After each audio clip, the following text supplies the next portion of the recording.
All right, cool. Ready to roll, man. All right, everybody, start the podcast.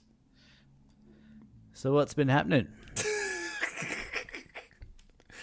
That was smooth. That was smooth. So what? So what? So what's been happening?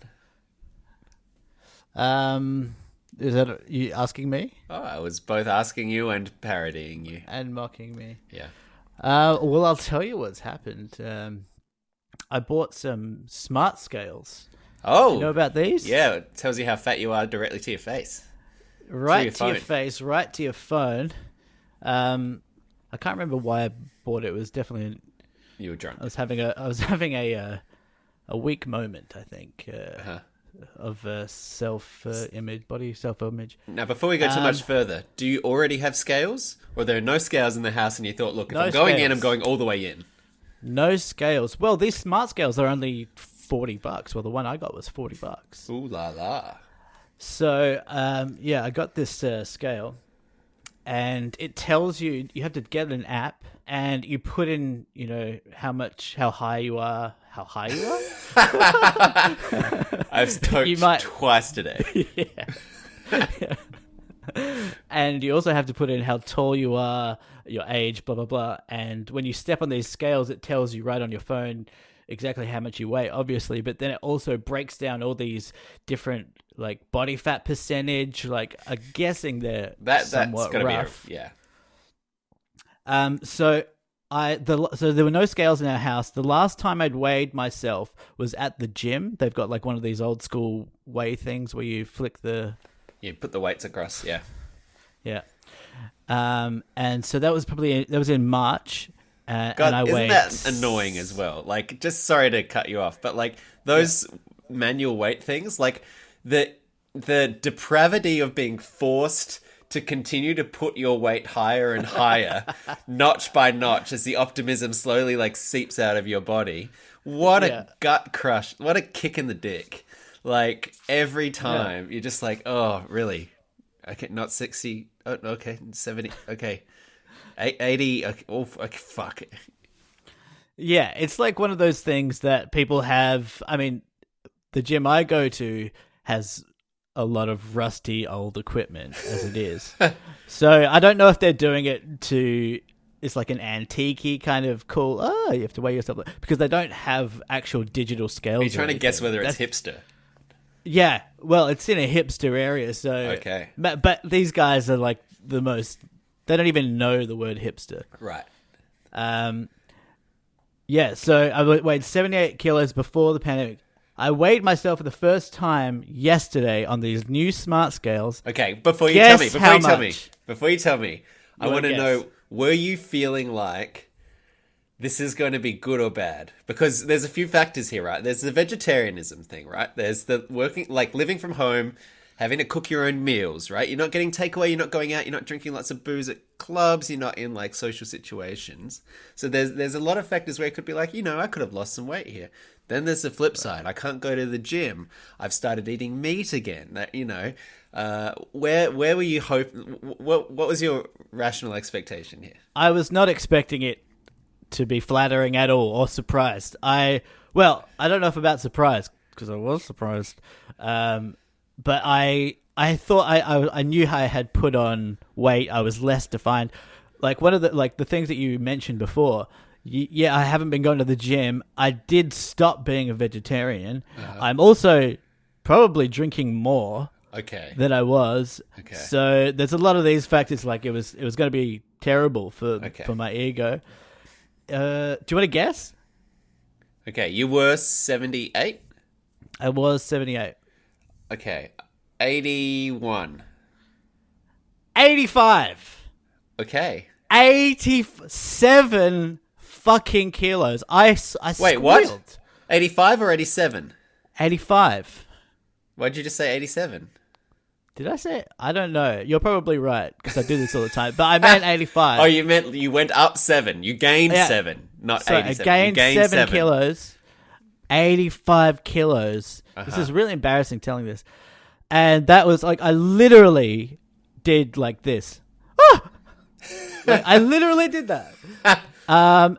It was devastating, and I just felt so like I was just angry. Like it wasn't. I was just angry at myself as if I was another person, like as if I was still the guy that was You're the guy who's pre-pandemic, able to point still the working finger. out. But I have a vested interest in this disassociated. other guy. I disassociated completely. It hurt you so much you became a separate person to yourself and looked back at the split. first person and said, "You piece of shit." Yeah. No, I looked back at the future person, and as the past person, I was like, "You're fucking slob." At the start of this pandemic, you looked yourself in the mirror and you said, "Michael, you're going to do 50 push-ups a day throughout this whole lockdown, and I'm not taking no for an answer." And I said, No. "Fuck yeah.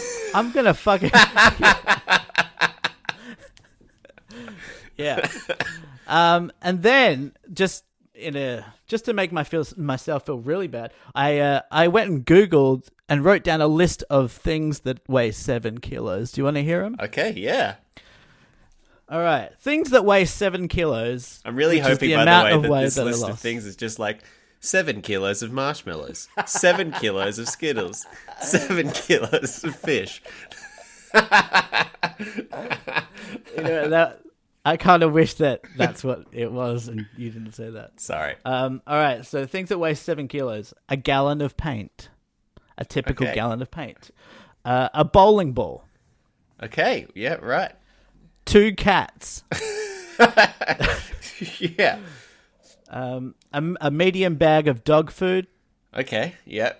Dry, presumably. the dried dog food, Yeah, the yeah. maximum allowance of carry-on on most airlines. Yeah. You've effectively eaten one carry-on bag which contained one bowling ball. Yeah. 3 chihuahuas. Okay. Apparently chihuahuas. Smaller than cats. And a 19-inch plasma TV. That was not me just guessing that, by the way. There's a website that you can type in weight and see what other things, like there's What a are the things website that that weigh does that? that. This is from that website, a 19-inch plasma TV.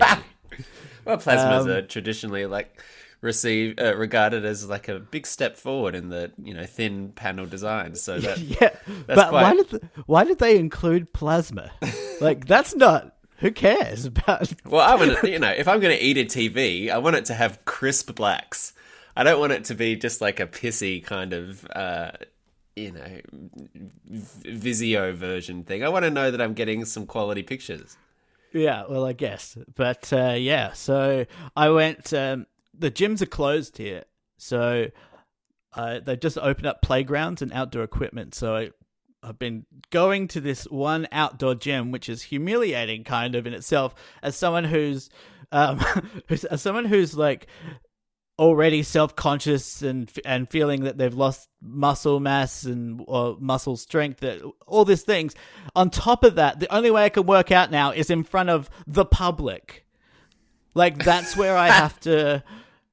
That's where everyone gets to see that now. And I tried before the lockdown, I could do about 8 chin-ups, which it was something I worked over years to get to a point to be able to do. Yeah, that's and I respectable. went to go do my first one, and I couldn't even do one. And the park that it's at is like at an intersection, and it was a red light, and I couldn't see in their windows, but I just know that someone was looking at me and going, "That guy just tried to do a chin up, and he didn't do one." You're being that's the hard kind of on thing. yourself. Well, if I saw that, I would be shitting myself laughing. If there was someone that you saw parked at that red light and they were, holding up their phone to the window and like their head was sort of moving back excitedly or whatever, I think what's most likely is that they were bird watchers and they just saw a really interesting raven. And I wouldn't take anything personally about the fact that they like pointed in your direction or you heard sort of like cackling noises. That's just bird call. So, you keep getting out there and you keep trying to pull that sort of tubby lard of body mass up to that bar. And pretty soon, you'll have a few bird watchers of your own Get it? Oh, I like it. Yeah. Well, I appreciate you trying to make me feel better there, but my biggest fear in the entire world is ending up on Brown Cardigan. What is brown You know, cardigan? you know that like Instagram website that they post like it's usually like girls doing selfies, like videos of girls doing selfies or getting their boyfriends to, take that kind of shit. Like it's calling out people for doing pretentious like public shit, right? not pretentious. It's just anything that's funny that's like Okay. taken on a thing. Anyway, Yeah. I can't believe you don't. know I'm what not really that on is. Instagram. But yeah, that's my biggest fear. But anyway, I'm trying to use all this hate for myself and channel into. I am gonna really try and tackle this issue. Yeah. And what's going to be your process here? Are you going to keep going to the park? Are you going to work from home? Are you going to Well, I get do an work from online? home. No, but like work out from home. Oh right, I think. Well, I'm gonna try and run every day. Even if it's just a 10-minute jog, I'm gonna run every day, and every second day I'm gonna go out to this gym, and I'm also gonna eat like as healthy as I feel like I can. Yeah. This morning I had do a you have bowl a- of porridge. Oh. It was gross. Oh. Do you have like a target here? Like, do you want to be back to 78? I want to be back. 78's the target. Yeah. Okay. But do you want to be like a muscly 78? Well, I did before, but now my goals have Just to get now my down ambitions have lowered. Yeah, and now I would just like to be like I was before, which is nothing to brag about, by the way. But Yeah, but like you got to remember the whole context, the whole reason here that this happened is you have weak will. what? Sorry, I should have been more supportive, I guess. Maybe the whole reason this happened was the pandemic, and you were stuck at home for the past 6 months, and you haven't been able to do anything. So you should be kind to yourself. Well, you know what's? I mean, that was a really sick joke that you just pulled. Did you like it or not? I mean, I didn't enjoy listening to it, no, but there is, You if I'm being respect it. perfectly honest, there's a element of truth in that. No. And if there is, it is. I do have weak will. I gave up on being a vegetarian. I gave up on life a few years ago. Well, I was joking. I still try a little bit at life. Yeah. You do need to be kind to yourself because you're not going to be the only fucking person who's put on weight during lockdown. You have been literally in your house for the past 2 months straight. And the benefit of that, the success of that has been your numbers are down to like 14 cases every day now. Like the effort that you've been putting in has paid off for the benefit of the rest of society. You've done a solid for the people around you at the expense of your own health and mental well-being. So don't think that you're just like you've given up on something. You've actually been doing something else difficult in its place. Well, I tell you what, if someone came up to me, a wizard, say, and said, you can have I'll give you a ripped body right now, and Melbourne has to go into lockdown for 1 more week, I would say, give me the body. I think, that's not unreasonable. I mean, a week. Yes, it is. A week Are you is not kidding? that Of course. long. Well, that's the But a case body's I'd be forever. making. Well, not in That's- your case, but, the benefits would be immediate. Yeah. Emma would look at you again. Yeah. Thankfully. Oh, boy. Oh, I'm sorry it has been a disappointment to have to look at yourself in the mirror.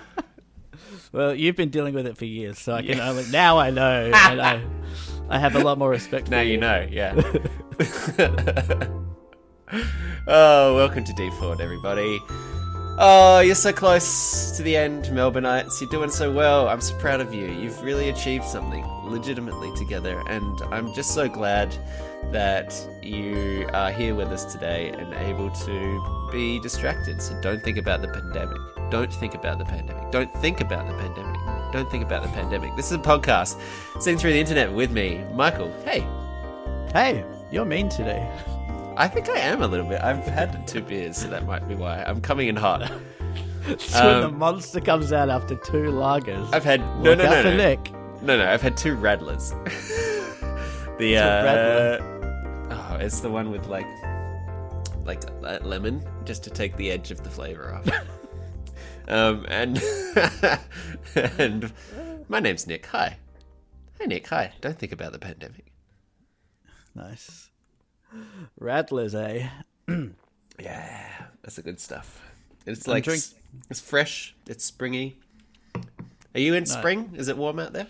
It's getting there. It's like coming in waves. So we had like 25 or 26 the other day. Shit. Everyone went out to the park. We went out to the park to meet some friends at a decent Remotely, distance. yeah. Although as we started drinking, the circle got a little tighter, I gotta say. But the whole park in Melbourne, we thought we were going to end up in the news. It was like littered with people. Everyone was keeping their distance. Yeah, that's good. It was like if when you arrive, you're like, holy shit, we're not meant to be doing this. But as you go through the park, you could see everyone was. Were there police there? Like, because some of the beaches they had police like watching to make sure, right? Yeah, there were surprisingly no cops. Huh? Maybe they were plain clothes. Deep cover. Sure. If you hear a little bit of nasal congestion on my end, I apologize. I had a bit of a cold last week. Again, it's a bit annoying. I think you sound better. Oh, thank you. Than normal, yeah. I got a little bit of a sonorous radio voice. The fun thing that I did on Tuesday was get a COVID swab. I didn't mind it. I thought it was fine. You liked it, huh? I enjoyed, just a little bit of intimacy, Oh, yeah. Getting a bit closer, yeah. Yeah, you're like, they're doing the nose swab, and the nurse is like, are you all right? And you're like, can you just put it a little deeper? Slower. Yeah. I hated it, man. I did it myself, though, actually. What? Emma and they gave us self-tests. What? Yeah. Well, they trust you to, like, jab something into your brain? That's what I said. But yeah, it was it was a few weeks ago, it was a few months ago when they had the hotspot in our area. So they just set up a camp, and it started raining. Right, that was the way. But it started raining, and we got into the line, and we were like, "Oh, we're gonna have to wait in the rain." And then some nurse came up and just said, "Here's a pack. Go do it yourself at home." And we're like, "Yes." Felt like we got out of class. Yeah. So the person who did a bad job was you. Oh, I mean, I think the reason that it sucked was you were self-administering. Well, I'd rather me do it than someone else. Really? You'd rather someone who's never done it before do it than someone who's done it 1,000 times? Yeah. I hate the nose thing. Like, actually, the mouth thing was worse, wasn't it? It made me gag. The mouth thing? What was the mouth thing? You get like a paddle thing and hold your tongue down, and you have to swab the back of your throat. Oh, they didn't do that. Oh, not for me. Yeah, just the nose. Just the nose. Yeah. Right. And have you got the results back already? No, I'm still waiting. They said it could take 24 to 48 hours, and I mean, I have no expectation it's going to be COVID. There's no community COVID transmission in New Zealand. It is just going to be a virus. But I did my due diligence for the sake of the country. Good on you. The people said 24 to 48 hours, but if you've got it, the Community Health Board will call you like as soon as they know. And if they don't, they'll send if it's a negative result, they'll send it to the GP, and then the GP will forward it on to you directly. So it's been 2.5 days now. That means I don't have it. They would have called me before now, so I'll get it at some point. But I called the GP and I got this text back from the nurse saying, it normally takes up to 48 hours for test results to come in. And I was looking at my watch being like, it's like 55 hours. So, what have you been doing?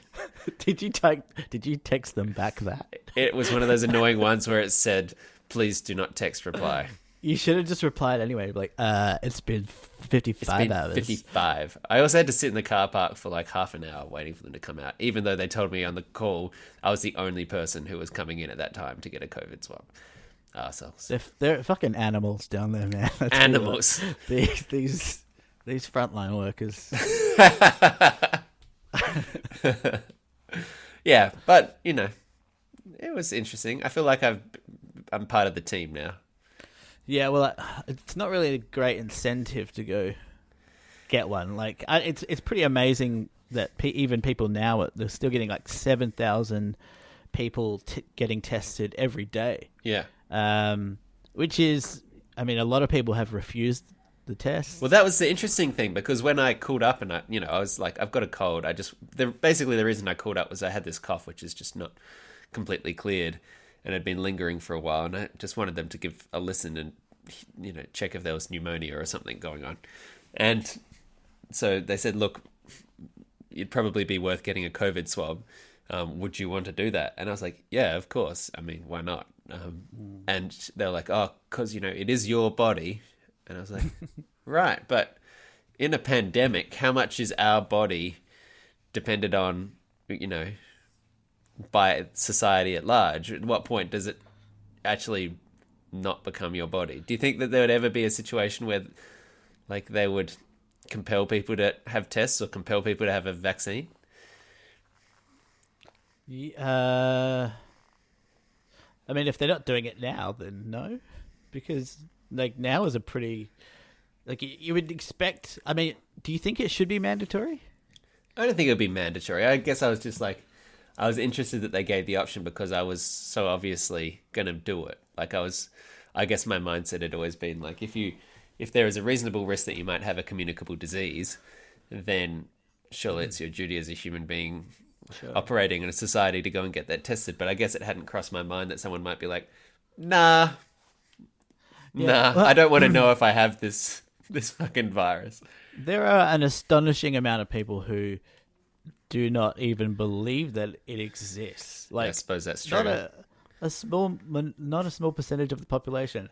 A big percentage. Like I've got multiple people on Facebook that I'm friends with somehow that have posted kind of shit alluding to the fact that they don't believe COVID is a thing.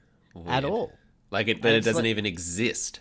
That it doesn't exist, and that this is a way to control everyone. That's a big one. Like all these people say that they're just like taking your liberties and taking your freedoms, and that's why. I don't know.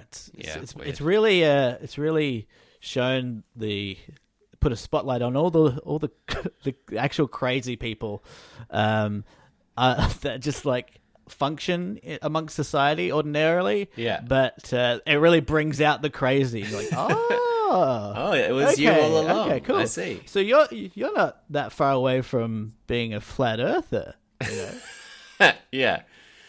Oh God. Yeah. Yeah. Well, I'm glad that Melbourne has been improving. Looking forward to all of you getting some sweet relief in a week's time, 28th. No. I don't know. Like, they're doing a tiered thing, so cafes and stuff are still closed until the 26th of October. And I think maybe we can have a friend over in a week or so. I don't know. Yeah, I think in a week something lightens again and some of the schools start to go back. And yeah, I don't know. A return to normalcy is on the horizon. Yeah. It just occurred to me, sorry, that if you do test positive to COVID, it must be a pretty scary experience because you have like government officials like calling you and maybe rocking up to your house or something in hazmat suits. Like because of how seriously all the governments are taking this, they'd be like, boom. It'd be like, like a SWAT team coming down on you, wouldn't it? It would be a fairly freaky kind of situation, I think. But I'm sure at the same time that those people, I suppose as you call them, frontline workers who are in charge with like giving people that news or whatever, would probably have been fairly experienced by this point and be fairly compassionate and have heard every possible response that people can give to it. So I would imagine that they're fairly well positioned to, be kind and considered and that sort of thing. Yeah, sure. I just don't like speaking to people in authority. Yeah, it's scary, right? It is. Hold on, I got a delivery man at Okay. my door. I'm gonna have to answer the door if that's okay. I'll get a beer.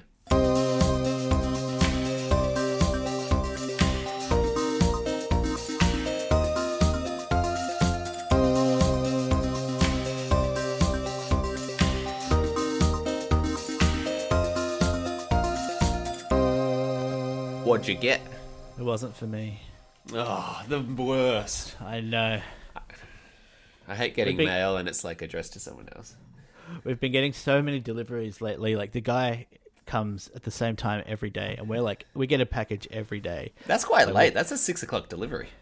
Yeah. Sometimes last week he came at like 8. I He said sent he's like that behind. I sent my sister some chocolates, and she got it delivered on a Sunday while we were on our like family Skype call. So I was like chatting. Casey was here actually, and we were just like chatting to George. And then she's like, "Oh, sorry, someone's at the door. The mailman's here." And we watched as the thing that I'd bought her online got delivered to her, and she's like, "Oh, what's wow. this?" And she like opened it up, and she's like, "Oh, it's chocolate." It's like, "Oh, it's from you." And I was like, I couldn't have fucking timed this any better. Did you take credit for it? Did you say? Yeah, I said I paid planned that. $1,000 for him to do that at that exact time. Yeah. I have had packages delivered here on a Sunday, actually, now that I think about it. Yeah, So I maybe gather it's- in Melbourne, because there's been so much online shopping that's kicked in, like the postal service has just been like, we got to do it 7 days a week because we'll just not clear it otherwise. So Yeah. they've been delivering then. I think I'd like to be a postman. You could be a postman. Maybe. And it's kind of a noble career. It is. Absolutely. You know, it's just like a nice, simple job. That's always what Glenn said he wanted to do at the cinemas, remember? He said he wanted to quit and become a postie. Wow. Yeah. It's I kind of like the idea of it. Maybe, maybe in your 60s or something, if you're bored out of retirement, it might be a nice job. Yeah. I feel like it would be a sort of satisfying, like there's a sense of completion as you start with a bag of letters, and at the end of the day you've put all the letters in the box, and then you go home and you're like, I did the job. Yeah, the simplicity of it is quite appealing. It could be quite meditative. I totally think, and you have so much time. You're just thinking. You're outdoors, yourself? you're like seeing people. Did we just find my dream job, dude? Maybe. Am I a postie now? And I think you should bring like a little like MIDI keyboard on your lap as well. And as you just like ride past, you're just like getting some tunes going, just like getting a bit of a groove. Bring my own flair to the role. Bring a bit of flair. Yeah. Have you seen what a postie? I don't know why you would have, but over here, all of the posties drive little electric cars, like tiny little sort of golf carts. They got adorable. They got cute little like red electric golf carts, and they just like zoom along the footpath. That's like incredible. covered in case of the rain. Like a little Pope-mobile. Yeah, like a little Pope-mobile. That's so cute. Yeah, maybe Segways. Maybe in the future. Well, Segways probably aren't going to come back, are they? It'd be cool to probably be a not. postie on a Segway. A postie, you wouldn't be able to, if you carried all that like mail in the front, then it would just like the front weight would sort of pull you forwards, right? Like it wouldn't balance properly if you were carrying all of this shit. Yeah. Here, Oh, if you guys look onto your chapter title here, you'll see a picture of the New Zealand Postmobile. And Michael, I'm just going to send this to you now. Have a look in the Facebook chat. Oh my god, that's so fucking cute. That's so fucking cute. And it looks like the cart itself has like a face as well. Yeah, it's a friendly image. I don't like the colors though, I gotta say. Oh, I want my posties to be blue. okay, interesting. Yeah. It's quite American, whereas I think the British service, is red, royal red. I suppose so. But it just occurred to me who the greatest postie of all time is. Postman Pat. Santa Claus. Okay, we were in different pages there. Because he's like do you reckon amongst like the postie community they like have pictures of him on the they get inspiration like this man Nah. delivered to every house on the fucking planet in a night. Yeah, I think that's probably some that's like the dream if you're a postie. maybe like a 6% favorability. But like I think amongst posties, Santa Claus is seen as this poser who comes in once a year, swans in, does the easy job, gives all the presents to all the kids, everyone loves him. And who's in the trenches every fucking day? Joe Posty. Out there in the rain, out there doing the, like, oh, here's your bill, sir. Oh, here's your medical insurance, you know. No one's thanking them for turning up every day, but it's still fucking important work. Yeah, no, that's actually that's the truth. Yeah, for sure. It's like they have the same rivalry as like Uber and cabs.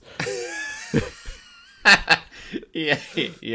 This fucking young upstart coming in, swanning in. Oh. Yeah. But I might fill out an application. You know? Yeah, I think you could. They'd be looking for more workers. Probably. I'll get back to you. Oh boy. Shall we I don't know. Do you feel like we could just ramble this one? We're kind of 35 minutes in. I don't know if we need a topic. No, we don't need a topic. Okay. We're a couple of veterans at this point, Nick. We know what we're doing. What did we do last time? Was it a topic? I can't remember. Yeah, we did a topic. We did QAnon. Oh yeah, we did. Yeah, this could be a fun one. Cool. Okay, so I'm ready to reveal a pretty important hypothesis that I've been cooking up. Oh, can't wait for this. Yeah. So, you know, I like to think of myself as science curious. I browse the blogs. You know, I look at the pictures and. It gets the old noggin going, gets the body ticking along, and every now and then I like to wade into these waters myself with a bit of a hypothesis, and I think I've hit on something that's no joke, probably revolutionary. Get it right up inside me right now. Probably going to change the way we look at the world. Oh shit, dude! Are you? Oh my god! Are you in a place where you're ready to be fucking assaulted with brilliance? Dude, I was born ready to be assaulted by brilliance. Here's the theory, and it's going to relate to something which you relate to in a very personal way. Food. Chimps. Okay. Chimps. Okay. Are you ready? Food. Here's my hypothesis. I think it is completely 100% watertight. I've thought about this quite a bit, and I'm convinced that it is right. Any food ingredient that is brown tastes good with any other food ingredient that is brown. QED. That is my hypothesis. I believe it is 100% true. Okay. Here's an example. Bread, please give me brown. examples. Peanut butter, brown. Delicious. Peanut butter, brown. Chocolate, brown. Delicious. Chicken, brown. Peanut butter, brown. Satay chicken. Need I go on? What about a Snickers bar and a steak? What steak is brown? All steaks are brown. All steaks are brown. Brown. What steak is your color? What color is your steak? I suppose it's more of like a reddy sort of black. It's on that spectrum.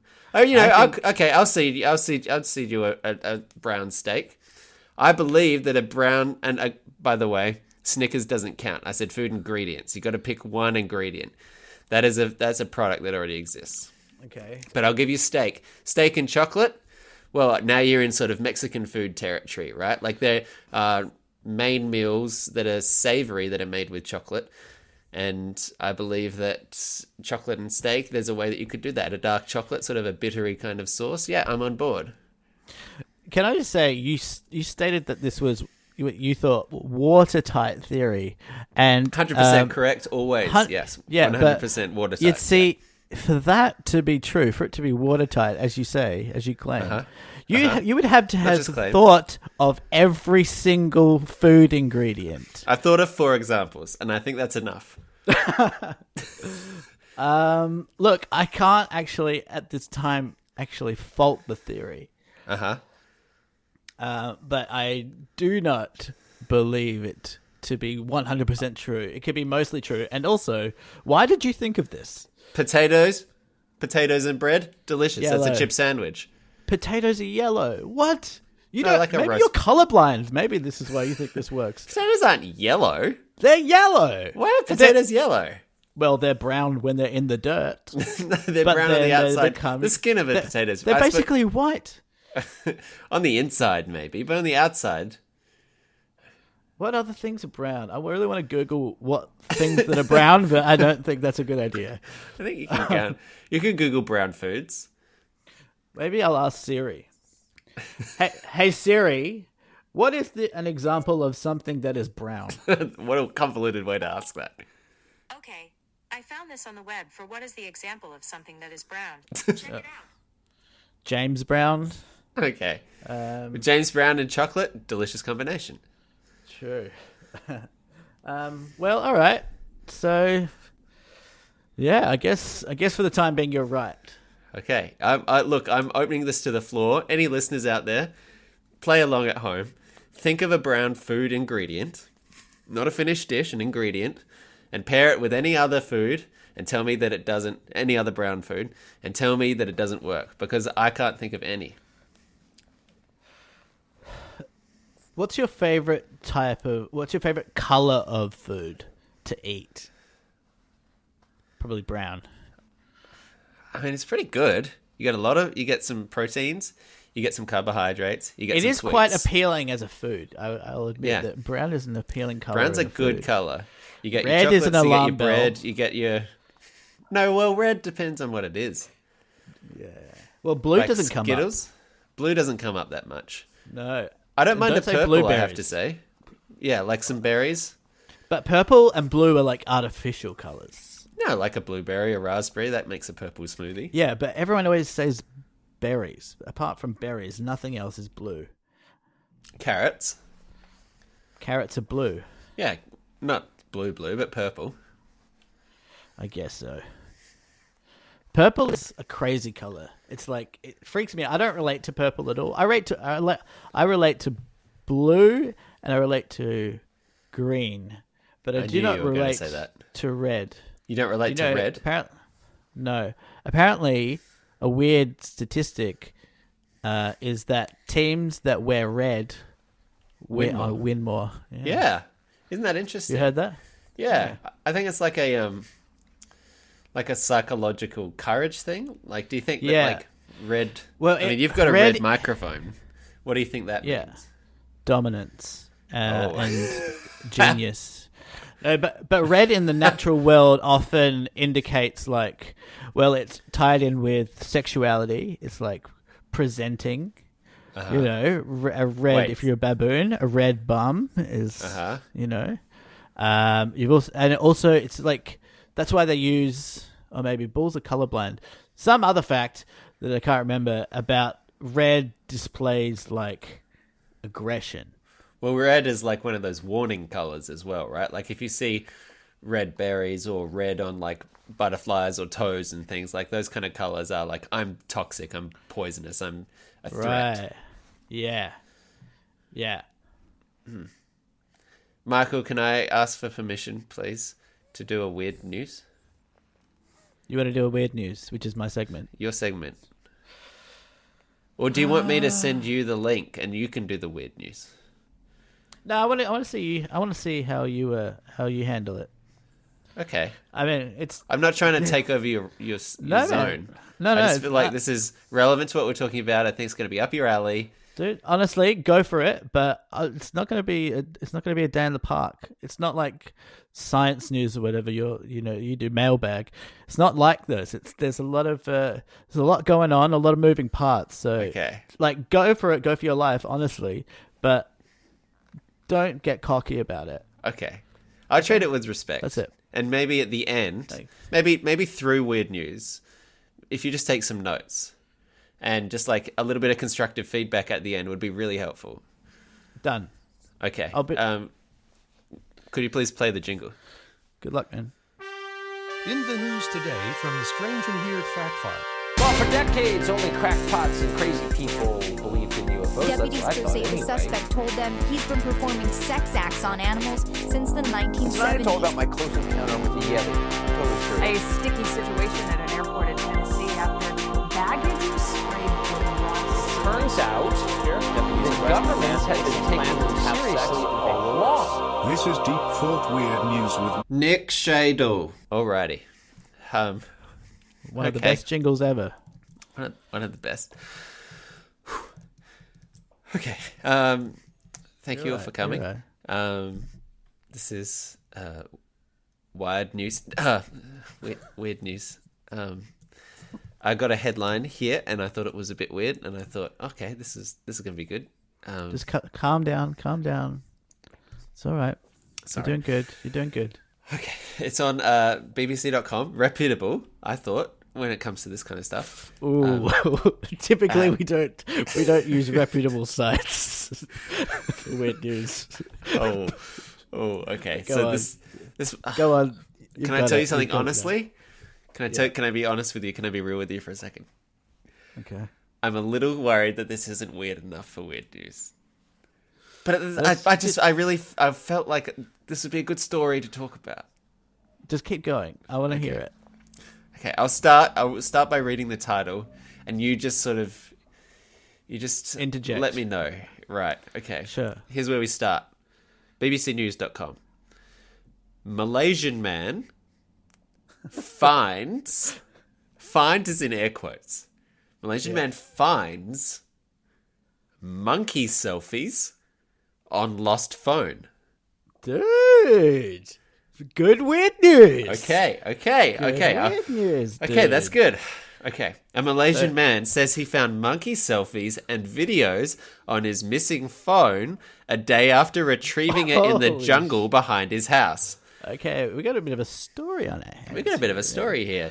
The content, including footage of a monkey that appears to be trying to eat the phone, has been widely shared on social media since Egregious posted it on Twitter.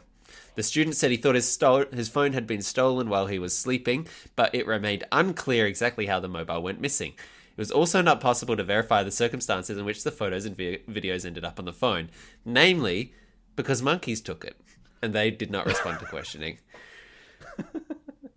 I have included a link to this article in the chapter title of Weird News. Click on it now, and you will get to enjoy some very close-up, Can you some link very me? close-up photos of monkeys. Bless you. Oh my god, look at those eyes. Look at them eyes.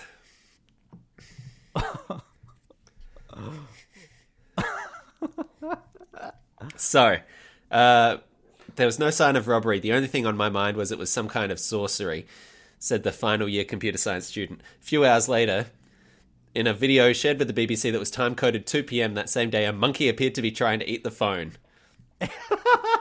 You can watch this video on BBC.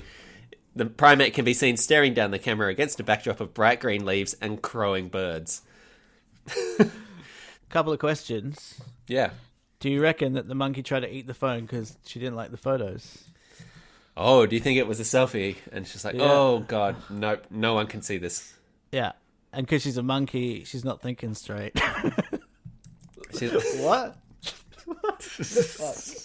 she's like, I just heard that back and I was like, what? Because she's a monkey, she doesn't often do what's rational. yeah. She's a And bit so silly. instead of just like stomping on the phone, she just ate it. Yeah, she is silly. She tried to eat it.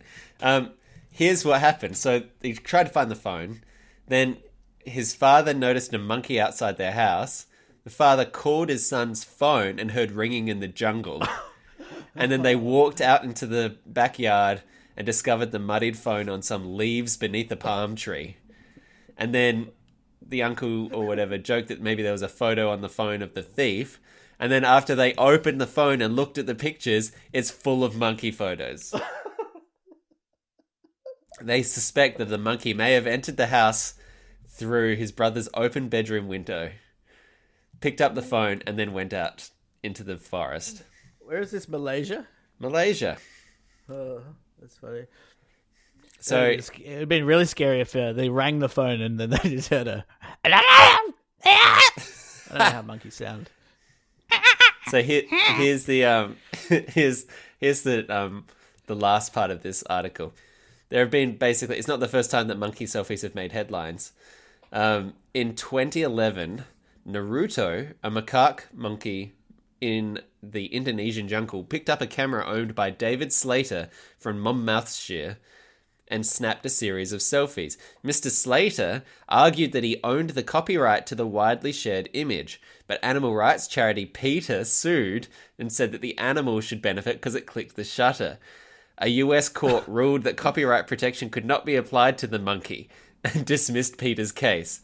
But Mr. Slater agreed to donate 25% of any future revenue from the image to charities protecting Naruto and other crested macaques in Indonesia. I did read about this one. That's such a PETA thing to do. Like, I'm all for the protection of animals, but suing a guy who had photos of a monkey on his phone in protection of the monkey's rights to the copyright. Like, what the fuck are you doing? What's the goal here?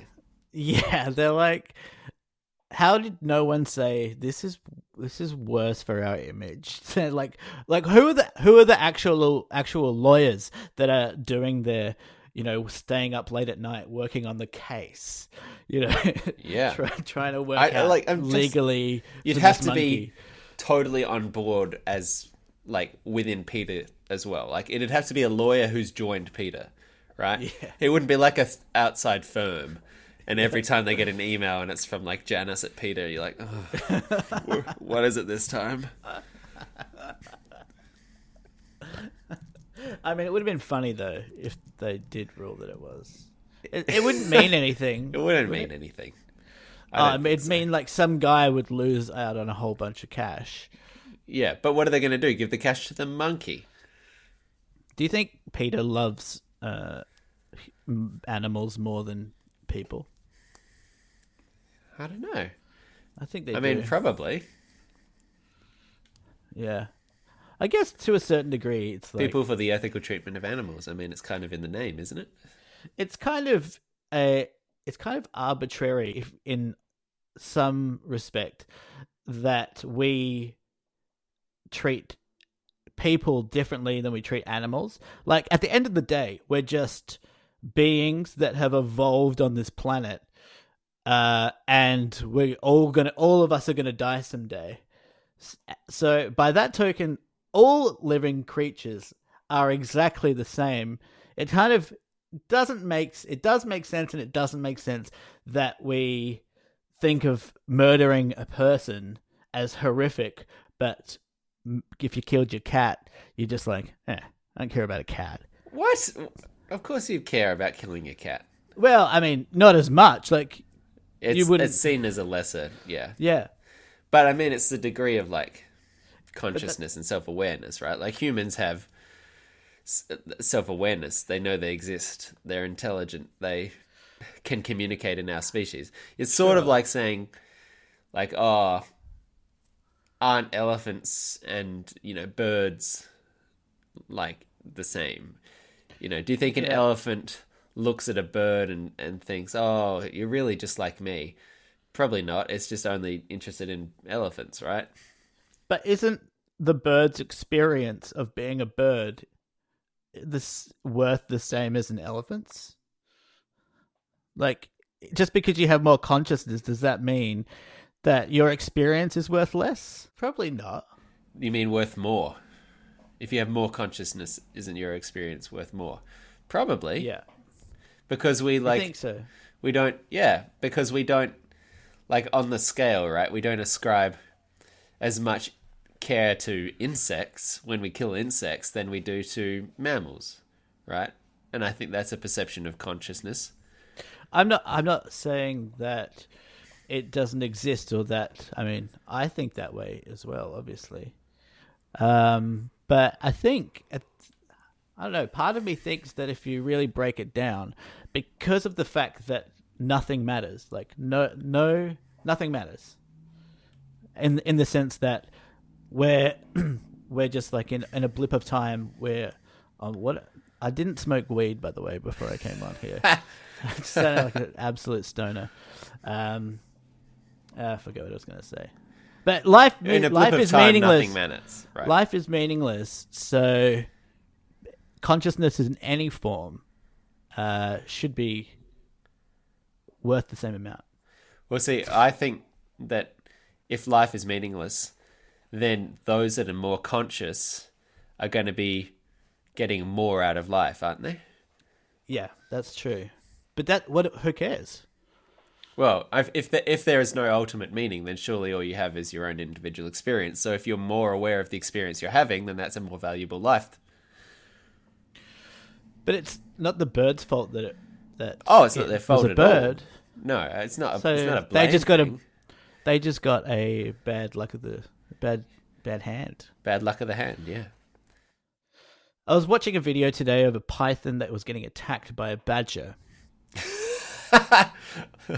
and it was winning. It was strangling the badger, and then somehow the badger got free and started biting the snake. And the snake, it must suck being a snake because you've got your head is like at the top, but you've got so much body to worry about. It's like my head's here, but now I have to worry about my whole torso. So much torso. You just like look over and like 20 meters away, you just see your tail, and you're like, "Fuck!" Yeah. And anyway, this has a vague point. And then a jackal came over and started helping the badger to eat the snake because they both wanted to eat the python. So he helped the badger, and the badger was like, "Thank you." This is what I'm projecting somewhat. Where was this? This is in Africa. There was a badger. Botswana. Yeah. And anyway, they kill the python, and the python for like 10 minutes just has a terrible time. And the point of my story is, wouldn't it just fucking suck to be an animal? Like, your life sucks. Yeah. Your life fucking sucks. Like, your whole life is just trying to stay alive and trying to find food. And while you're trying to find food, you're trying to not get killed while you're finding food. And then you just, like, go to sleep and just hope that you don't get killed in the night. And then you wake up and then you just try and do it again. And then in the meantime, you're trying to get laid. And, you know, while your life is already so stressful, I'm trying not to get killed. I'm trying to find food. And on top of that, I got to find, a partner. Yeah. I mean, it sounds like the life of humans in poverty as well. Sure. Yeah, I mean, you're right. Sorry about that whole thing. I don't know where that came from. But you definitely did not play the green flute before this. Definitely didn't. How do you No feel? way. Look, I'm a little bit drunk. Are you? I like it when you're drunk. This episode isn't really. It's not like driving anywhere. But how do you feel about a science news? Oh, dude, nothing would make me happier. I feel like we should do a science news then, right? Yeah, man. I think we should do a science news. Wait. Let's set it up and then let's play the jingle. Wait. Oh, you fuck! I had a really good burp, and you talked over the top of it, and then I lost it. So that's your loss. Might come back later. Do the science news. Play the jingle. It's that time. Time for science news.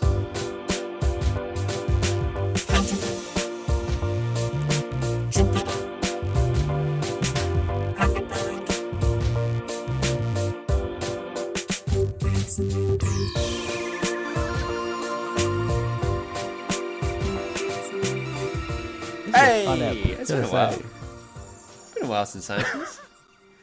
I missed you. No, it hasn't. Yeah, it has. No, you didn't. What are you talking about? How come I'm drinking and you're not drinking? Why are you not? Oh, you've had a beer. That's right. All right. Literally drinking. Yeah, well, you kept it off camera. I just picture you drinking wine most of the time. Here we go. Ready. Here's the science. Okay. I'm washing. Okay. Washington Post says, stop springing forward, say sleep experts, pushing standard over daylight saving time. Let's fucking talk daylight saving. Okay, there's the burp. Yeah, well done. Yeah. Daylight saving time is coming up. Let's talk this shit because I want to know what you think here. Blah, blah, blah, blah, blah, blah, blah, blah, blah. Okay, then Washington Post says, American Academy of Sleep Medicine says the switch to DST, daylight savings time, does more than temporarily throw our sleep schedule out of whack. Data shows it poses serious public health and safety risks. And now, members of the Prominent Sleep Organization have made it clear that if they had it their way, the country would finally be rid of the decades-old system of shifting between standard time and daylight savings time. A growing body of evidence prompted the Academy to release its first position statement on the subject, recommending that the country eliminate the biannual switches in favor of year-round standard time, which it asserts better aligns with the human body's natural circadian rhythms. The statement was published in this journal, blah, blah, blah. While acknowledging it's only one of many voices, they hope it will reinvigorate debate on the matter. Here's the data. There has been accumulating evidence over the last several years indicating that daylight saving time in general, but importantly, during the switches between DST and standard time, are deleterious to health in various realms: cardiovascular health, motor vehicle accidents and crashes, and psychological health. Excuse me, I haven't talked this much all week. In addition to increased risk of stroke and heightened mood disturbances, studies show a spike in traffic fatalities and medical mistakes in the days immediately following the switch.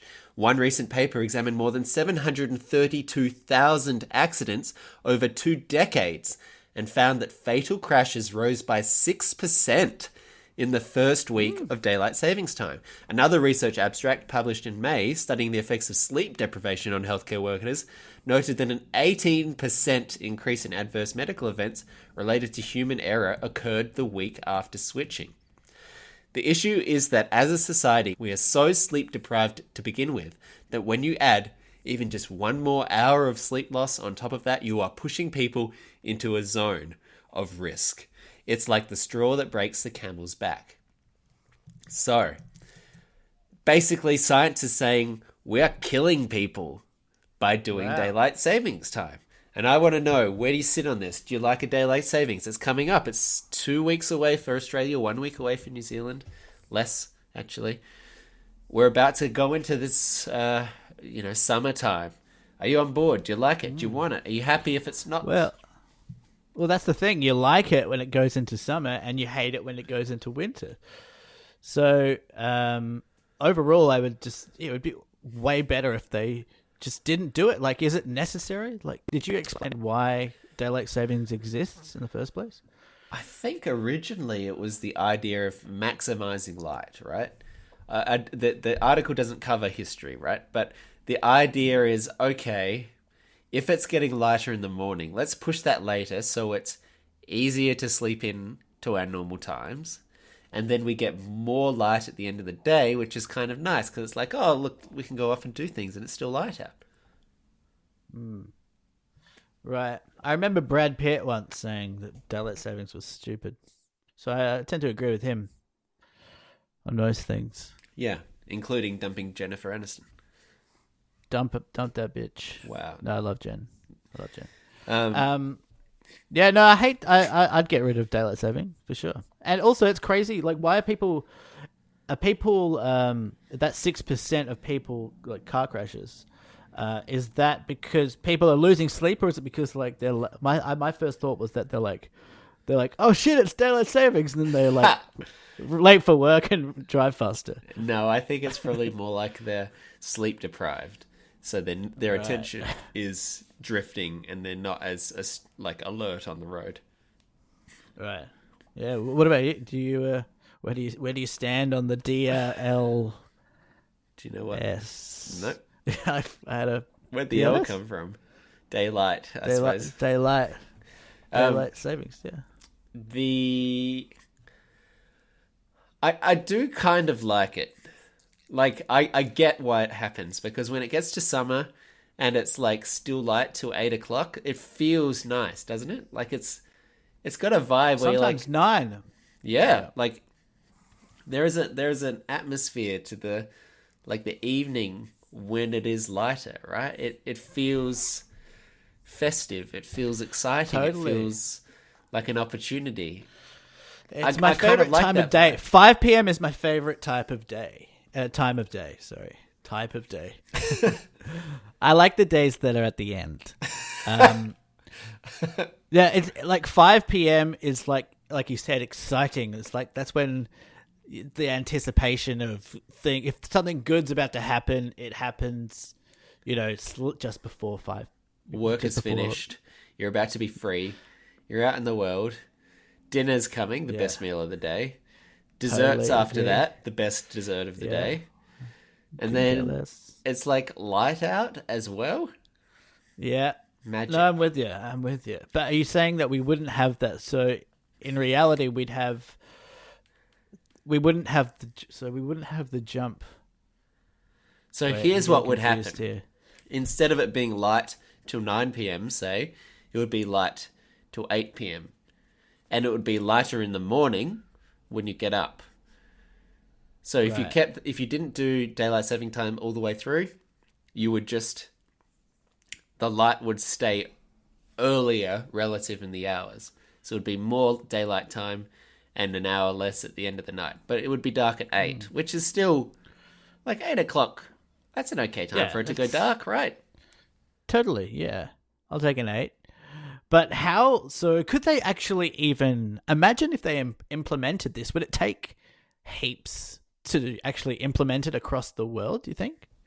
Well, it's just jurisdiction to jurisdiction, because even in Australia, it's state by state. Like Queensland doesn't do it.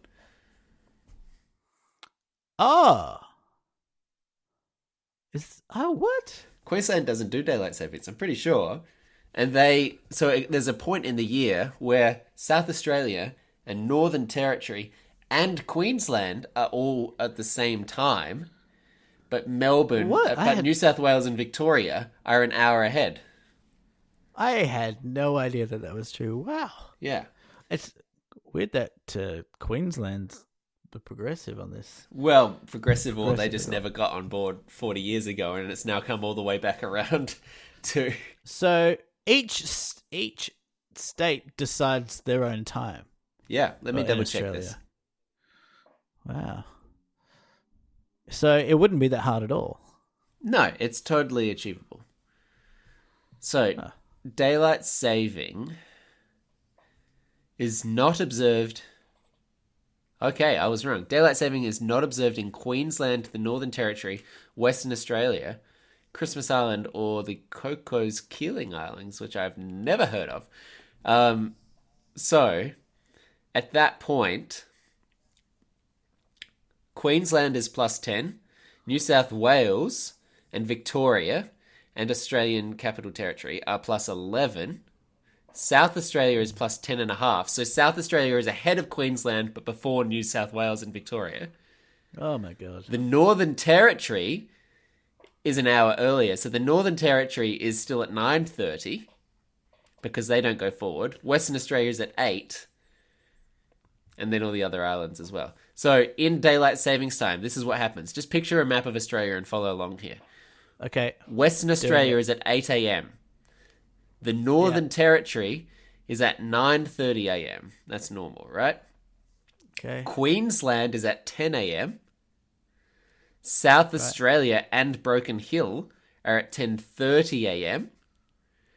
And then New South Wales, Victoria, Tasmania, ACT are at 11. And that's silly. because each state does their own, either opts in or doesn't to daylight savings time. Why? I guess they don't care about it enough. Like no one cares about it enough to change it. Well, I think there are But they definitely should. advocates for it, right? There are Yeah, definitely okay. people who are like, I want daylight savings time. Yeah. Yeah. Well, I wonder if it'll be one of those things that actually happens in our life. Probably. Then probably. Yeah. And then mean, you have now to that there's explain actually explain it data- to our kids, and it'll be like, ugh. You used to do what? Daylight saving time. Hashtag change daylight. I think it could change because if there's now data where it's saying 6% increase in fatal road crashes every year, then that's like actual hard data that people are dying. Same with like medical stuff. Like imagine going to a hospital in the first week after daylight savings time and being like all of you who are already doing like night shifts and everything and now also 1 more hour of sleep out. Yeah, that's a good point. The doctors. You're right. Struggling over there. Yeah, I've been doing too much talking. You talk for a bit. You got a story. I just want to say thanks to all the people that have bought merch. We almost, well, it's easy to say you sold out of merch when you buy 10 t-shirts, but it was really nice of people to almost buy all the stuff, especially considering we gave shit out for free initially, but then even people who had free shit bought stuff. So yeah, it's really cool of you. Thanks for doing that. It was nice. Yeah, it was very sweet. Thank you for backing us. And you get a little bit of something out of it as well. You get a mug or a... the merch is cool. There's I've got 2 stubby holders left. Yeah, do you like a beer? They're great. My dad was nice. He bought up a shirt that he's definitely never going to wear, and a mug and a thing. So yeah, thanks for supporting us. Did we send my dad anything? Yeah, I sent your dad a mug. He was one of the first ones. Nice. I don't think that he showed me. He did. Okay. Well, I think he either sent me a message or he sent the Deep Fort Facebook thing a message. Oh, I might not have seen... Oh, did I... I might not have seen that. Because sometimes if it's like... You send it to me. Oh, okay. Or maybe... I don't know. But yeah, there's... if anyone else is listening and they want one, there's a handful. There's like a couple of mugs left if you want a mug and stubby holders. So the mugs are real good. It's a real good mug. Great. Everyone loves and a mug. There's 2 different kinds now. So there's one with us as Simon and Garfunkel on the back, and there's one with a quote. Yeah. So you can collect them all if you want. Yeah, lots to collect as items. And if you want more of this kind of stuff, well, there are plenty of previous episodes. You can find them all on your podcast feed, or you can just head to deepfort.podbean.com and have a look at the whole archive there. You can search for a keyword. You can type in AI or pigs, and it'll come up because that's how the internet works.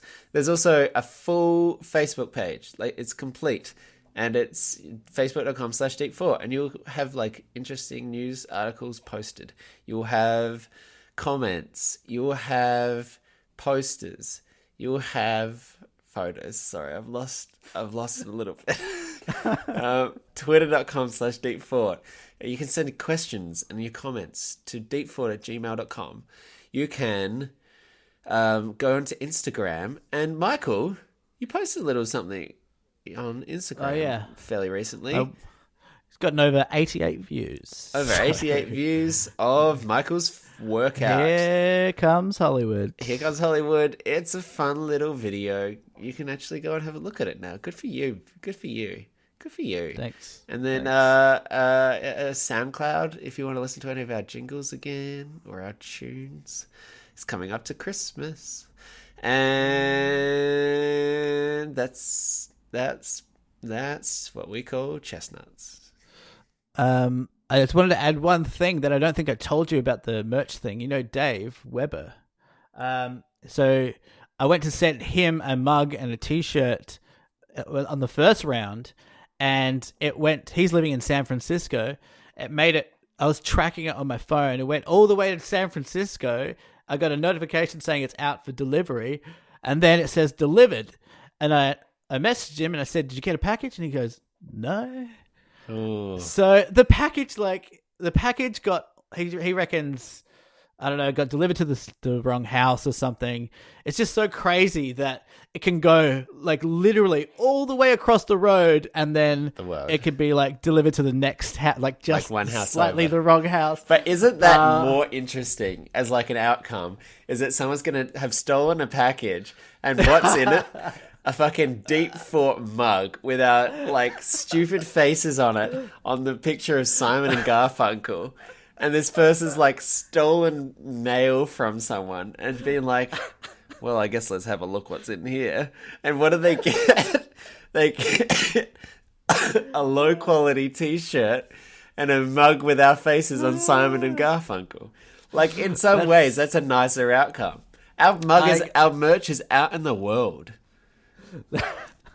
That's yeah. I mean, that's a pretty good way to think about it. Actually, Yeah. you know, there's a homeless guy man out there that's- wearing our t-shirt and he just drinks his whiskey out of out of our out heads. of a mug in somewhere on the streets of San Francisco, baby. Yeah, Hollywood. Well, we'll send Dave another set, and hopefully it makes it. But there's no way to guarantee that it will make No. it. But also, Tina's mug got smashed. Well, you but she's didn't got a wrap new it one in now. anything, Michael. You just Well, sent I a loose couldn't mug be in the bothered. mail, and then it turned up in pieces, and you're like, well, who would have thought that would happen? Well, most of them made it. Okay. It was like a strike record of 4 out of 5 made it. Yeah, so. yeah. That's a 20% failure rate. Yeah. I guess. Oh, good on you for doing the merch, though. It's been fun. I'm glad that people have got on board. It's Me too. sweet. We're nearly 150 fucking episodes in. It's nice. There's physical evidence that this thing exists. Yeah. Hey, should we do a Hey. rec engine to Oh, finish yeah. this up? It's been a while. Yep. Let me grab the keys. Nice. That's so cool. How you say that? It's so cool. Couple of cool guys over here. Couple of cool guys.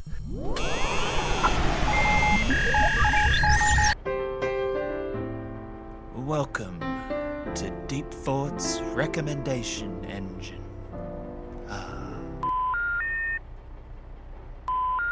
Oh, you start. I've done too much talking.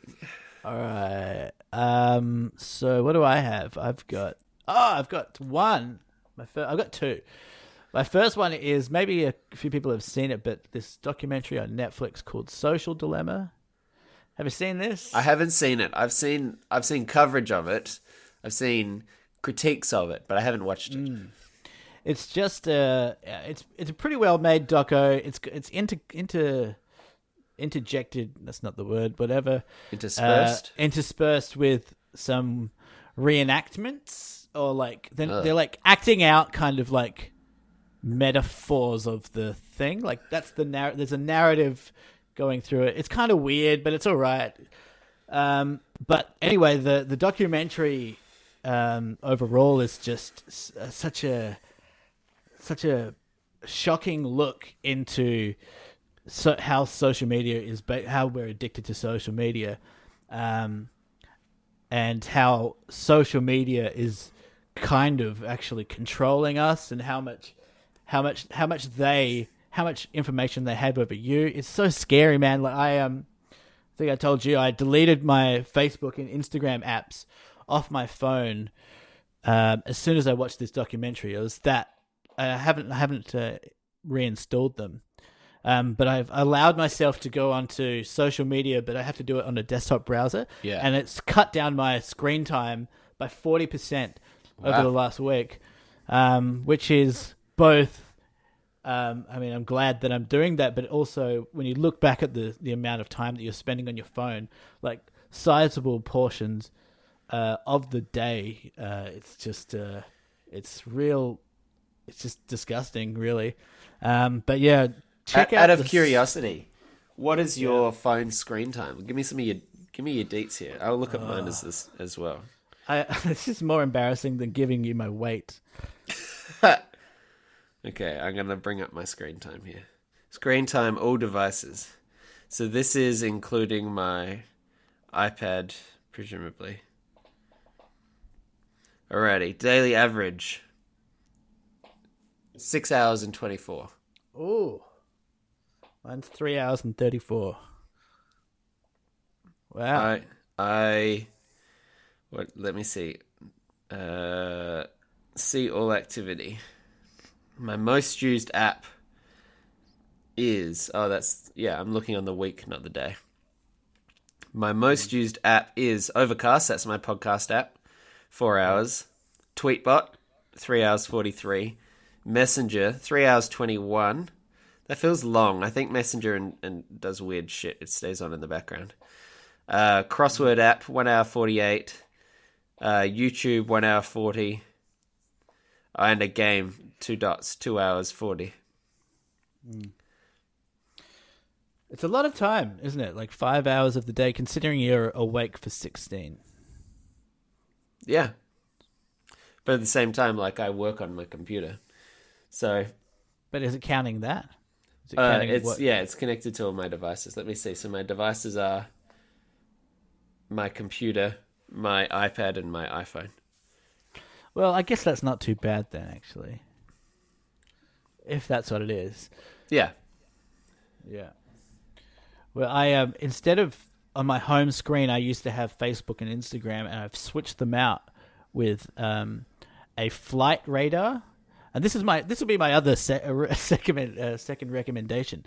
Flight radar, it's called. It's an app, and I've replaced it on my home screen so that instead of whenever I feel like the urge to pick up my phone and just mindlessly do something, instead of having Facebook on there, I have a flight radar, and it's called Flight Radar 24. It's a free app, and you can see in your area. This might not be that interesting to people, but it's interesting to me. You can see all the planes in your area that are flying, including helicopters, and it's kind of interesting now with like most planes being grounded. You can tap on a. I don't know if you can. You probably don't need to see this, but you can. Oh, you should. Oh. Sorry, you can tap on a plane if you see one going around, and it gives you all the information about it. And like the names of the people on board, and where the they're names of going. the people on board and their star signs. Oh, yeah. Peggy's a Taurus. And then it's also got this thing that you can switch views, and then you're like, it's got the satellite imagery of Google Earth, but you're the plane, and it's like flying through the air, but like in real time above all the areas and stuff. Anyway, it's kind of lame, but those are my two. What's the appeal for you of a flight radar? Well, I love airplanes. Okay. But I don't know. I think it's just like, I don't know. It's just interesting to me to click on a plane and see this is a Qantas plane going from Sydney to Adelaide. And then, I don't know, I think I'd like to think about, where that plane has come from and where it's going and who's traveling at that time. I've got this weird thing, like even when I get a package from like China, if I've ordered something off eBay or something, I get like a thing. Sometimes I like to see where the packages come from, and then I'll just go on to Google Street View, and I'll be able to see this thing in my hand that I have came from this like far away place, and I can like see the actual place and like walk down the street, and now I've got it in my hand. Like this package, even though it's just like a cable or something, has actually had quite a big journey. Yeah, it didn't come from nowhere. It was a physical. It wasn't from nothing to something. It was from a physical place somewhere else to your hands. Yeah, and I like having that. I do that with my clothes as well. Like if I've been on a big trip or something and I'm wearing a t-shirt after the trip, years down the track, I'll think this t-shirt came with me to like Russia. Yeah, like, this t-shirt was in Russia with me. Yeah. I don't know why I do that, but anyway, it's just seeing it through context, right? Like it's widening your gaze beyond yourself to understand where things came from and what how it's all part of a connected world, right? Totally. Thanks. I appreciate you not making fun of me for that one. No, I try not to be mean on this podcast. Yeah, you have gotten nicer over the course of this one, actually. So. But you like being insulted. Your 30th birthday was a fucking roast. Oh, dude. You would have loved me to roast you. Oh, I would have loved you to roast me, dude. Okay. Like a rotisserie chicken. Brown. What have you got to recommend? Audience? I've got one sort of serious one and one I don't know. The new Fleet Foxes album just came out yesterday, and I listened to it a couple of times and have been enjoying it. And as a surprise album drop, the 6 years I think between Helplessness Blues in 2011 and then Crack Up in 2017 sort of had me expecting, oh well, we won't fucking hear from these guys till like the apocalypse or possibly never. And instead, like after a couple of years, they basically just dropped this thing and said, hey, here is the new album called Shore. Get in it. And I have enjoyed it. It feels like they've taken a bigger step towards, something new than Crack Up felt from Helplessness Blues. And it's not like dramatically out of keeping with them. They're still sort of like in that folky space, but it's a little bit more rock bandy. It's a little bit more purposeful. It's a bit sprightly. It's energetic, and I've just been digging it. I was saying this last night over when we were playing poker, that I feel like Fleet Foxes, in my mind, have a similar approach to their albums as Radiohead. Like they're Fleet Foxes to me are pushing their sound actively into new spaces, and even though it's essentially folk music, they're really doing some interesting things with time signatures and chords and stuff, like things that are kind of alternative. Their standout features for me are harmony, in terms of having like 3-part 4-point vocal harmony, and structural. Like they're not afraid to change a song halfway through from like part A to part B and go in completely different directions. And that's sort of their quintessential vibe to me. But in this one, the instrumentation is definitely a bit more like, okay, let's get a bit more like of a drum kit going. Let's get a bit more of an electric guitar going, Well, I think they had Christopher Bear from Grizzly Bear play a bit of drums. Right. And they had Aaron Dessner as well from National. So like there's some good folks floating around in this thing. I went for after you reminded me yesterday, I went for a big 55-minute long walk and just listened to the whole thing. It made me think actually of when I went for the walk with you and your dad, and we listened to the Antlers album. Just like I hadn't done that actually in a while, like just go for a walk to listen to an album. It was a great way to listen and a great experience, and I really liked the album as well. Like I think it'll be a grower. I think it will too. Yeah, but all of their albums are, because they're so dense. Yeah, a lot going on. And then the other one, which is like a pre-announced, but will no doubt be dominating the rest of this year for me, is the new Sufjan album. Comes out tomorrow. What? I was gonna ask you today. The Ascension, 25th comes out tomorrow. I am ready. I'm raring. The couple of songs I've heard are really interesting. He's going off in a new tangent. Love Sugar. I haven't listened to Sugar because I was like, it's so close to release. I'm just going to listen to it in context now. I respect that. Yeah, but that. America is a very interesting song. I haven't gone back to it. Video Games is very poppy, very fun. I'm ready. I want to sink into it. I want to bathe in it. I expect I'll be hammering at it for a while, and I cannot wait. 5 years. I didn't know it was coming out tomorrow. That's awesome. I've actually been listening to interviews with him recently. Oh yeah, which are few and far between. There's not many. No, and he's very private. He's an elusive guy, and there's a couple of written interviews with Pitchfork and stuff that he's. I didn't know he was a devout Christian. Like he's really Christian. Yeah.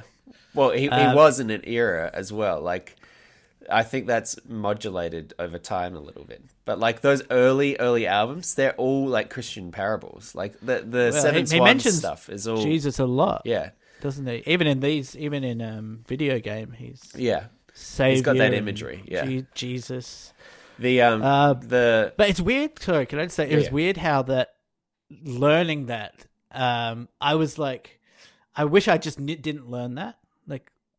I felt it was weird how I was like, like it kind of affected how I'm trying to put it to the back of my head, but I am trying to put it to the back of my head. Yeah, You know? I know what you mean, but I don't.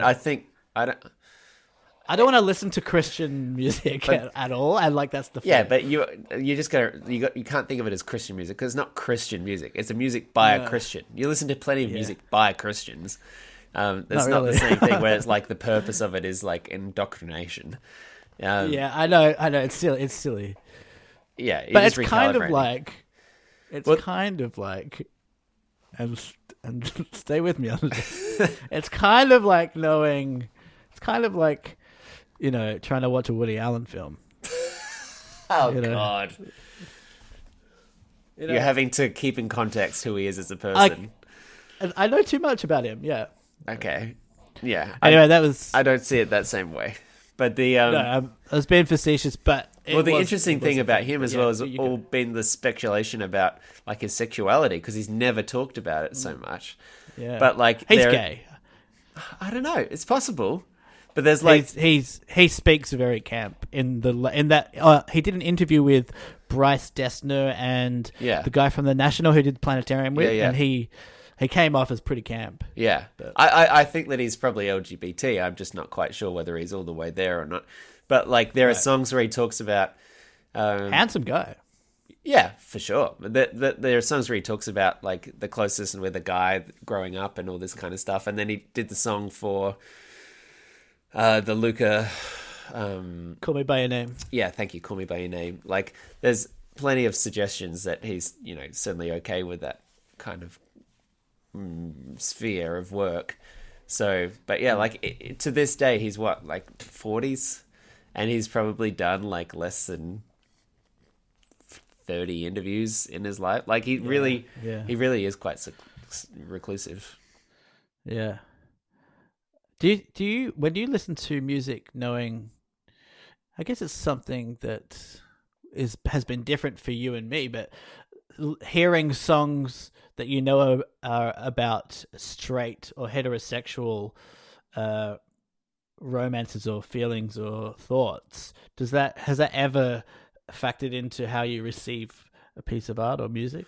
Not really, because that's just the default for all media that you consume. I grew up watching straight relationships in every TV show and movie and everything like that. Like gay people can't escape straight relationships, right? It's just everywhere.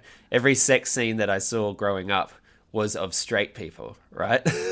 That must be so annoying. It's weird. So like it's actually the counter, where like if you ever hear something that is explicitly queer, or you see a relationship or a story which is explicitly queer, you're like, oh wow, this is one of the ones that's for me. Is this what normal people feel like? Yeah. But like this is drunk me at the end of a podcast just throwing shit out. But like I genuinely think that every straight person should have to watch like gay sex or like watch gay porn or something, because every gay person has had normalized, what a straight relationship looks like. And it's like, okay, whatever.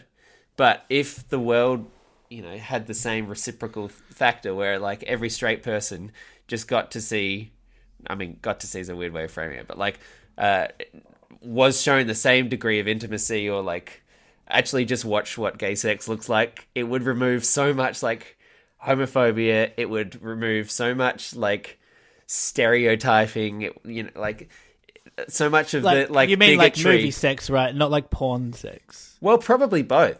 Like, to be honest. No, but you seriously, want everyone to watch gay porn. Yeah, legit. I guess. Cool. Yeah, fuck it. I'll say it. Yeah, probably because so much of bigotry is not understanding people, right? Like so much of discrimination is like, oh, which one of you is the top and which one's the bottom, and like all this kind of stuff where like it's based on like kind of vague understandings of what goes on, right? But if you just understand something better, then you understand people better.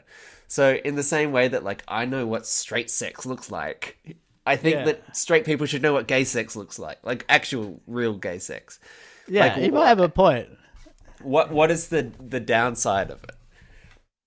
Well, do you remember a few months ago this came up because I made a joke about, I made what you thought was like a. I don't know if you thought it was homophobic, but you thought my joke lacked understanding of gay sex. Oh yeah. Do you remember that? Yeah. I think maybe I shouldn't repeat it, but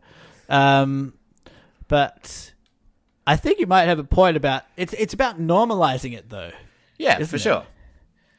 It's about normalizing because and understanding, right? I'll admit, even myself, it's because it hasn't been normalized across society in media in whatever form. Then, like, even when I see like two guys kissing on screen, like, as much as I'll try and not react, there's some part of my brain that's like, oh, there's two guys kiss. Like I'm trying to not novel, do that. right? And Yeah. that's it. And that's weird. Like you said, like it should be. I want to get to the point when I'm like, oh, that's just two people who are in love. Yeah. Or well, and I whatever. mean that's also a media critique question as well, right? Because like one of the unfortunate tropes of the representation of LGBT people is like a lot of the stories that they are in are not like uplifting or flattering stories. Like it is a real trope, the bury your gays trope. You can look it up on TV tropes, where like no gay couples are like allowed to be happy on screen. They'll always kill one of the gays off. Like that's commonly happens, and they use like if you look it up, bury your gays. It's a regular thing. Anytime you have people in like a happy homosexual relationship, it is really common for a story to kill off one of those people, where they would never kill off a heterosexual person in a couple in that same frequency. And so that's what they're trying to do to Ellen right now. Yes. But like that's a real thing, where the representation of those relationships on screen are also like that's part of what Dan Levy with Schitt's Creek explicitly set out to do, was to show a relationship on screen of people who just got the trajectory of like a Jim and Pam, of just two people who fell in love, and then they had little kind of hiccups along the way, but they never slipped out of it. They never, like, there was never cheating. There was never like drama. No one had disease. There's none of this. They just got to be in love and go on their love story. And that was a conscious choice, because so much of the representation on screen is not gay people just being happy. And even like Modern Family, which was properly like revolutionary in its own small way, like of including a gay couple in your sitcom, and legitimately probably contributed to the passage of the gay marriage laws in America by the normalization. The two gay like men in it, the characters, they fucking hate each other. They're awful to each other. Then they hate each other, and they're not even allowed for the first couple of years to even kiss each other on screen. Every other couple on that show is allowed to be affectionate, but the gays were not allowed to be affectionate. So it has been like a real ongoing theme for that kind of content on screen, where even if you were a gay person or a straight person, the representation you have of those relationships are not actually true to what gay relationships are like in real life. Yeah, it's not something you think about actually as a straight person, that you just take it as a given, like everywhere else. But yeah, I was watching Bruno the other night, and you know, there's that scene where he kisses. He is a wrestler, and he's at this like hardcore Southern wrestling arena, and he pretends he's a wrestler at first, and then he kisses this guy, and people like he was actually afraid for his life shooting that scene. Yeah. That when you're seeing in these shows gay people not being represented, it's because these shows are trying to cater to their audience, and their audience overall kind of doesn't want to see it. Yeah. Which is terrible. But also, it's a generational thing, and it's cool to think that these generations that are like kids now that are 8, 9, and 10 or whatever it has become way more normalized for them. Yeah. So the next gen, like these young kids, are probably going to grow up and it's going to be like a non-issue. Well, it might be an issue, but it's going to be it's improving significantly less of an issue. Yeah, for sure. It's just for every generation above that still ongoing, it would be nice to see a little bit more on screen where that was not so cliche, not so outdated in its representations. That was why I'm saying to everyone listening, go and watch some gay porn. But I think that by a better understanding of how actually people interact in the real world, you do genuinely shape people's attitudes towards that thing, right? Yeah. Yes, sir.